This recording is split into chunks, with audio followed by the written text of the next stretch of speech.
Bonjour et bienvenue sur cette troisième pastille qui va concerner donc l'utilisation des figures de projection. Donc, dans une figure de projection, on représente deux bases. Ici, donc une base x1, y1, z1 en noir et x2, y2, z2 en bleu. On les représente dans le plan de la rotation qu'il y a entre ces deux bases avec le troisième vecteur qui soit sort, soit rentre dans la feuille. Donc ici, avec un point, ça représente le fait que le vecteur soit sortant. Avec une croix, ça correspond au fait qu'il soit rentrant dans la feuille. On note l'angle orienté, donc forcément avec une flèche pour bien montrer le sens, pour pouvoir montrer donc l'angle de différence entre les deux bases dans le plan du mouvement.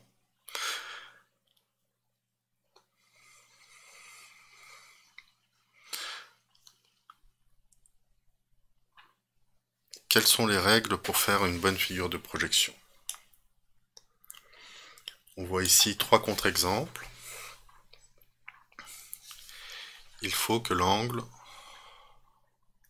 soit petit.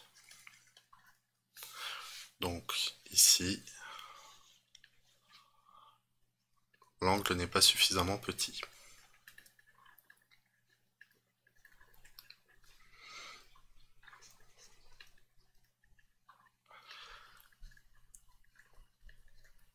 Il faut qu'il soit positif dans le sens trigonométrique, donc dans le sens inverse des aiguilles d'une montre. Ici, on tourne dans le sens des aiguilles d'une montre. Ça ne correspond pas à un angle positif.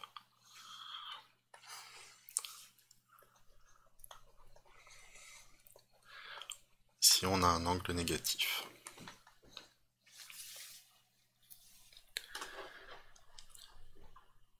Il faut bien sûr représenter une base directe, mais il est interdit aussi que le vecteur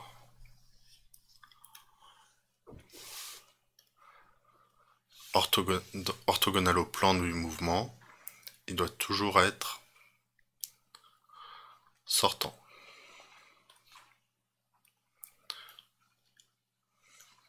Donc là, on a bien un angle positif petit, mais, et on est bien sur une base directe, mais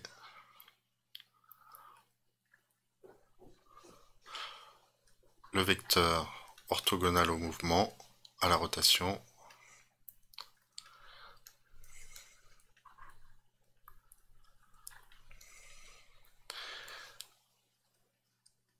est rentrant.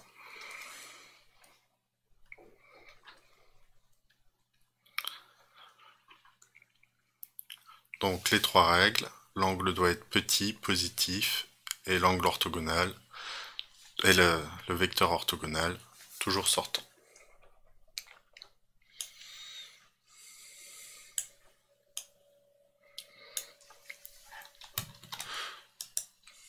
Donc, dans ce contexte-là, on peut avoir trois cas. Z sortant, donc Z sortant, X sortant ou Y sortant. Pour savoir comment orienter bien notre base directe, on a toujours la règle de la main droite. Une autre façon de se rendre compte qu'on a bien une base directe, c'est de faire un tour des vecteurs. Ici de Z1 vers X1, Y1, Z1, ou pour la deuxième base, Z2, X2, Y2. Donc quand on tourne dans le sens trigonométrique, on doit toujours être dans l'ordre alphabétique. X, Y, Z. Ici aussi, de X vers Y, de Y vers Z, de Z vers X. Et bien sûr, c'est la même chose pour la deuxième base, de X vers Y, de Y vers Z, de Z vers X, de X vers Y, de Y vers Z, de Z vers X. Ce sens positif nous permet également d'avoir les relations entre les produits vectoriels dans une même base.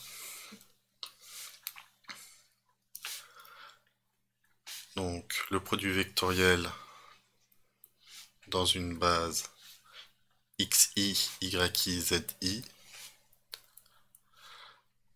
se fait toujours, donc le résultat est toujours le troisième vecteur xi vectoriel yi est égal à zi quand on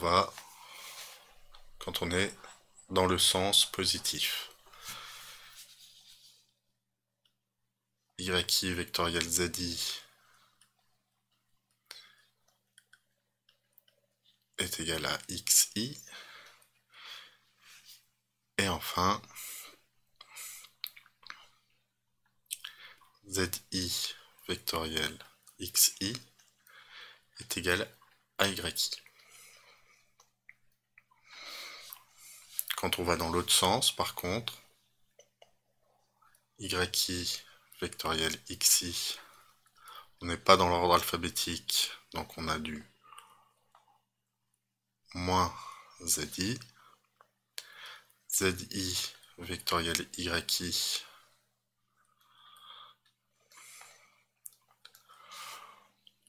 on a du moins xi, et xi vectoriel zi est égal à moins yi.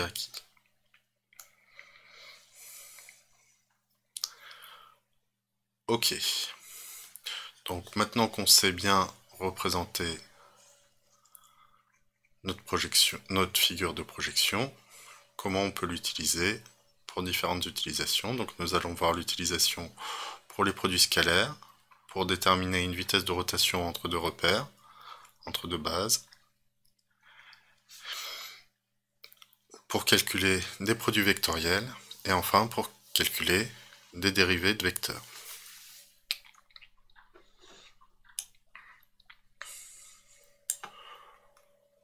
Pour les produits scalaires, le produit scalaire correspond à une projection. Et on sait, avec l'hypothèse des petits angles, donc si on projette x2 sur x1, ça nous fait apparaître un grand côté. Et ça, c'est typique d'un cosinus d'un petit angle. Donc ici, on a cosinus θ.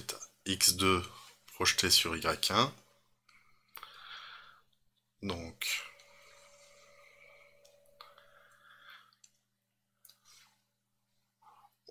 on projette x2 sur y1. On fait apparaître un petit côté dans le même sens que y1. Donc ici, sinus θ.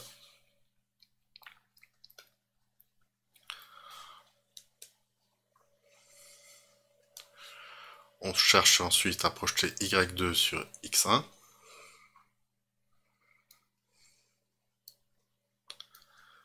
Là aussi, on a un petit côté mais il va dans l'autre sens, la projection, quand on regarde y2, va depuis x1, on a une projection dans l'autre sens que celui de x1, donc on a bien du sinus θ, mais avec un moins. Enfin, y2 projeté sur y1, la projection est dans le même sens que y1, forme un grand côté, donc on a du plus cosinus θ.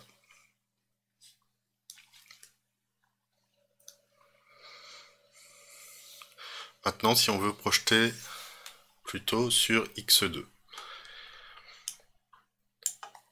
donc x1 projeté sur x2. Donc on projette x1, donc on voit x1, on le projette suivant x2, grand côté dans le même sens, cosinus θ.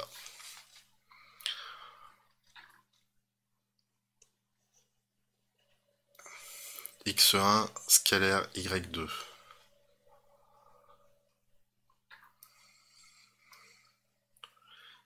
Ici, on projette, on fait apparaître une projection dans l'autre sens que y2, mais petite. On a du moins sinus θ. y1 scalaire x2.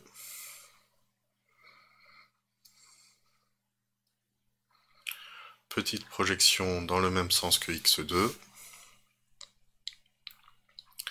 On a du plus sinus θ.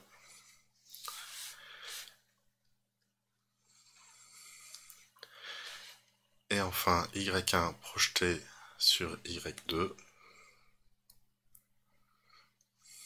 Grand côté dans la même direction que y2. On a du plus cosinus θ. À la fin, on doit respecter une règle.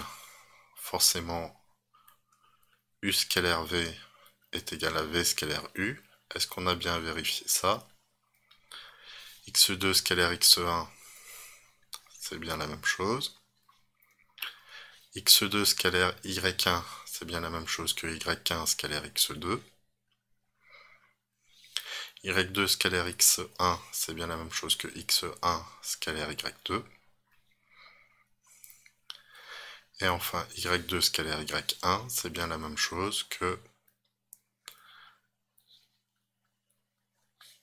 y1 scalaire y2. On est cohérent.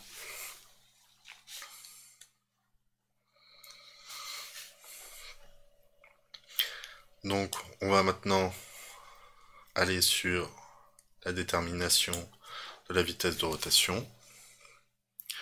Pour déterminer une vitesse de rotation, on regarde autour de l'axe, de quel axe on tourne. Donc, on tourne autour du vecteur z1 égale z2 avec un angle θ. Donc la vitesse, c'est la vitesse angulaire correspondant à θ, c'est-à-dire θ point, portée par le vecteur normal au plan, z1. Vu que z1 égale z2, on peut aussi dire que c'est θ point sur z2. Donc avec, je le rappelle, θ point qui vaut d de θ sur dt.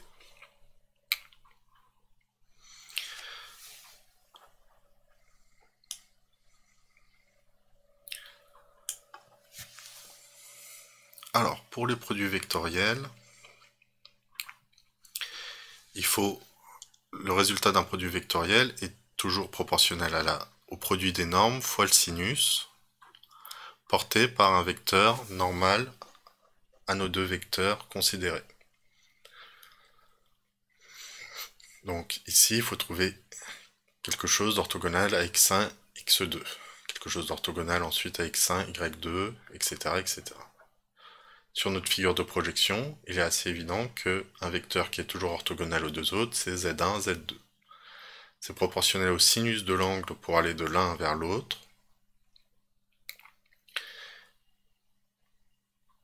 Et donc, on va voir comment on fait. Donc x1 vectoriel x2.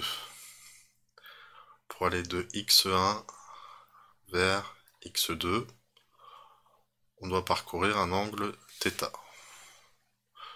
Donc, il s'agit de sinus θ. Portée, on a dit, on tourne dans le sens horaire, donc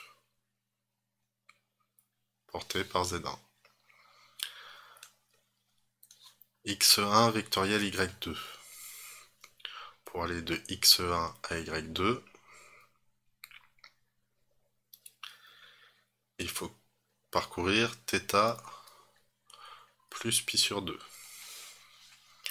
Donc on est sur du sinus de θ plus pi sur 2, porté par Z1. Or, si on regarde notre cercle trigonométrique,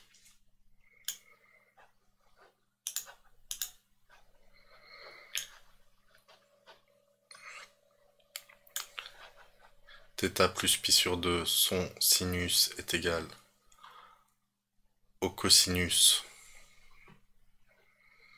de θ. Donc, je peux remplacer mon sinus de θ plus pi sur 2 par du cosinus de θ. y1 vectoriel x2. On tourne dans le sens antitrigo, dans le sens horaire, donc dans le sens antitrigo, d'un angle de pi sur 2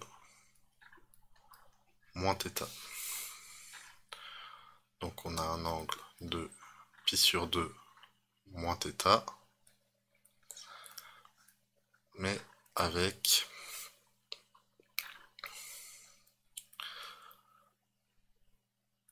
donc soit on le voit comme un angle négatif, soit on voit qu'on tourne, au lieu de tourner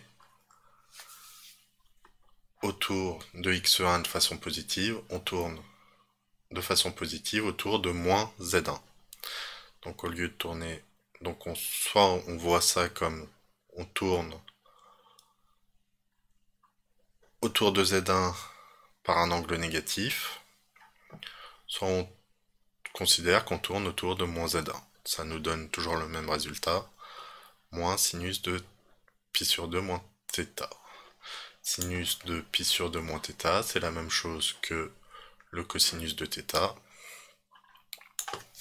Donc, on voit apparaître ici du moins cosinus de θ. y1 vectoriel y2. Là, on se retrouve dans le même cas que x1 vectoriel x2. On tourne tout simplement d'un angle θ de façon positive, sinus θ, z1.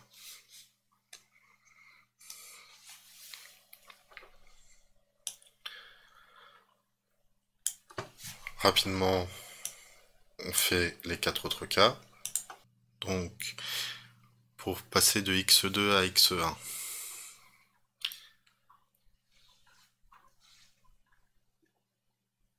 on va donc tourner autour de moins z1 avec un angle θ. Pour aller de x2 à y1,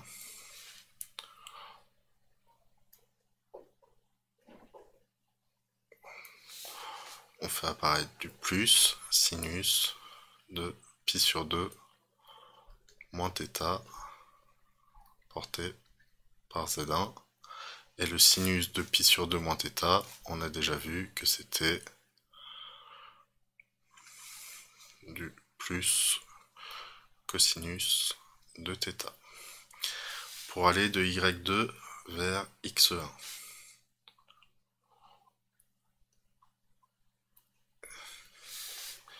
il faut faire moins sinus de pi sur 2 plus θ, puisqu'on tourne dans le sens horaire. Et ce sinus de pi sur 2 moins θ, on a déjà vu que c'était du cosinus de θ. Y2 vectoriel Y1, on tourne de θ dans le sens anti-horaire, donc on a du moins sinus de θ Z1. Donc on sait qu'on doit vérifier pour tous les produits vectoriels U vectoriel V égale moins V vectoriel U. C'est bien ce qu'on retrouve ici, x1 vectoriel x2 et x2 vectoriel x1, c'est bien l'opposé l'un de l'autre. x1 vectoriel y2 et y2 vectoriel x1, c'est bien l'opposé l'un de l'autre. x2 vectoriel y1 et y1 vectoriel x2, c'est bien les opposés l'un de l'autre. Et y1 vectoriel y2, c'est bien l'opposé de y2 vectoriel y1.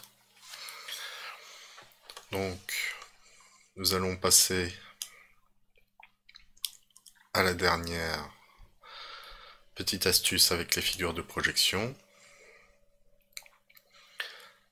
C'est celle qui consiste à observer la dérivée. Donc ici, vous avez une petite figure qui vous permet de démontrer la formule de Bohr. Donc la formule de Bohr, qu'est-ce qu'elle nous dit? Si on dérive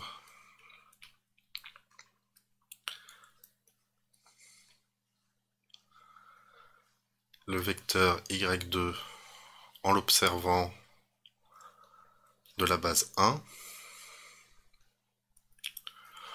on obtient donc moins θ point porté par x2.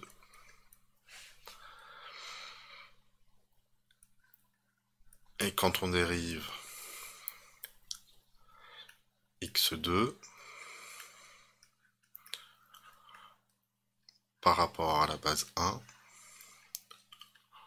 on fait apparaître θ point porté par y2. Donc ça, c'est des résultats qu'on peut retrouver à partir de la formule de Bohr, mais qui apparaissent assez naturellement ici. On voit ici le petit dy lié à un petit dθ. On est sur un cercle unitaire, donc la longueur est directement proportionnelle à dθ. Et on est orthogonal ici, donc on est porté par x2. De la même façon ici, longueur proportionnelle à dθ, orthogonale à x2. Donc c'est cette règle d'or qui va être utilisée pour trouver la dérivée quand on dérive sur une figure de projection.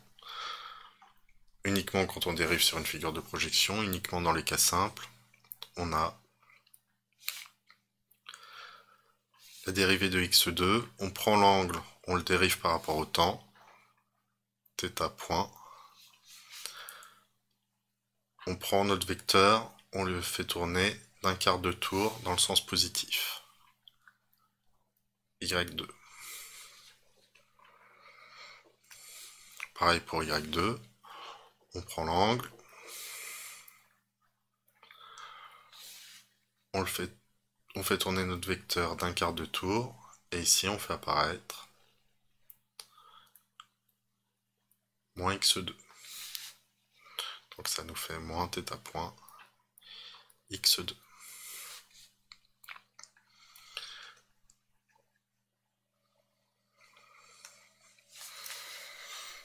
Bien sûr, tous ces résultats peuvent être retrouvés par d'autres méthodes, mais la figure de projection permet souvent de gagner du temps. Sur ce, Je vous laisse et vous dis rendez-vous pour la prochaine pastille. Au revoir.